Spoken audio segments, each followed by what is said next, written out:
বন্ধুসকল, উৎপল দাস আৰু ৰিম্পী দাসৰ ফালৰ পৰা সমগ্ৰ অসমবাসীলৈ আছে এটা খুব বেছি ভাল খবৰ। বন্ধুসকল, সেই খবৰটো কি সবিশেষ সেই সকলোখিনি কথা এই ভিডিঅ'টোত ক'ম, গতিকে ভিডিঅ'টো অকণো স্কিপ নকৰাকৈ শেষৰলৈকে চাই থাকিব। বন্ধুসকল, কি খবৰ আপোনালোকৰ, আশা কৰিছোঁ সকলোৰে খবৰ ভাল। মই অবিনাশ আৰু আপোনালোক সকলোকে স্বাগতম জনাইছোঁ আমাৰ চেনেল ষ্ট্ৰীট অফ অসম। বন্ধুসকল, আজিৰ পৰা কিছুদিনৰ আগতে সুভাষণা দত্তৰ এটা গীত মুক্তি দিছিল। সেই গীতটিৰ নাম হৈছে তেহেতি বাখৰ। বন্ধুসকল, এই গীতটিৰ এই সপ্তাহতে তেওঁলোকে অফিচিয়েল ভিডিঅ' মুক্তি দিব। এই গীতটিত অভিনয় কৰিছে উৎপল দাস আৰু ৰিম্পী দাস। বন্ধুসকল, এই গীতটি সুভাষণা দত্তৰ নিজৰ চেনেলত আপোনালোকে চাব পাৰিব। বন্ধুসকল, সেই গীতটিৰ প্ৰমো ভিডিঅ'টো আমাৰ ওচৰত আছিল, চাওঁচোন বলক।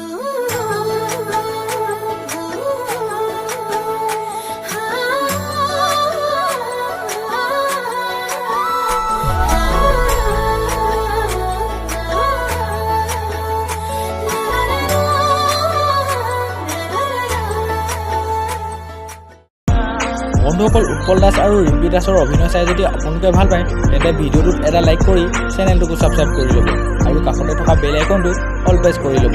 তেতিয়া আগন্তুক ভিডিঅ'বোৰ আপোনালোকে সকলোকে আগতীয়াকৈ চাব পাৰিব। গতিকে আজিলৈ ইমানেই, লগ পাম অন্য এটা ভিডিঅ'ত। জয় আই অসম।